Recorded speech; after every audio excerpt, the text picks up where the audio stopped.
काफी समय पहले की बात है। एक छोटे से राज्य कपिलवस्तु में राजा शुद्धोधन और रानी मायादेवी को पुत्र की प्राप्ति हुई। उस बालक का नाम सिद्धार्थ रखा गया। राजा रानी के हृदय में यह छोटे से बालक सब कुछ था, उनका प्रेम, उनकी आशाएं और उनका भविष्य। राजसी पालन पोषण। राजा शुद्धोधन ने सिद्धार्थ का पालन पोषण अत्यंत प्रेम और सुरक्षा में किया।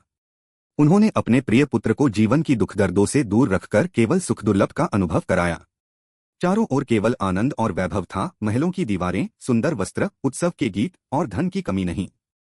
सत्य का सामना। लेकिन बाहरी सुरक्षा के बावजूद सिद्धार्थ के अंदर एक प्रश्न उत्पन्न हो रहा था।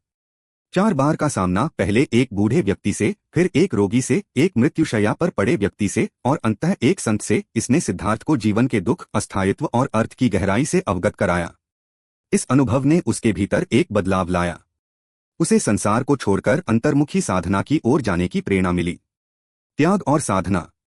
उसे लगा कि इस संसार में सुख शोधने से बढ़कर आत्मा की शांति और जीवन का उच्चतम उद्देश्य है। अतः उसने रातों में महल छोड़ दिया, भेष बदला और मठ की ओर निकल पड़ा। यह त्याग सिर्फ शरीर का नहीं, अपितु मन और इच्छाओं का भी था। बोधि की खोज। बोधिधारा, बोधि वृक्ष के नीचे बैठा सिद्धार्थ ने मन को शांत किया, ध्यान लगाया और अंततः वह बुद्ध, शांत, जागृत और मुक्त बन गया। माता पिता की प्रेरणा और प्रेम। यहाँ प्रश्न उठता है, जब वह अपनी साधना में लगा तो पिता और माता का क्या हुआ? रानी मायादेवी जीवन की प्रारंभिक खुशियां संजोकर नहीं रह पाईं। उन्होंने अपने पुत्र के त्याग के बाद लोक परलोक की संकल्पना को समझा।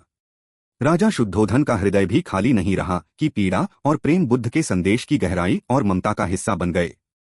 जब बुद्ध फिर लौटा, उन्होंने माता पिता को सबसे पहले आशीर्वाद दिया, प्रेमपूर्ण दृष्टि से देखा और यह संदेश दिया कि संसार त्याग या भौतिक सुख से नहीं, बल्कि करुणा, प्रेम तथा दूसरों की सेवा से परिवर्तन और मुक्ति संभव है।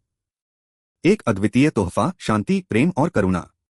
यह कहानी त्यों-हार की नहीं, बल्कि पापा मम्मी के लिए एक जीवन का तोहफा है।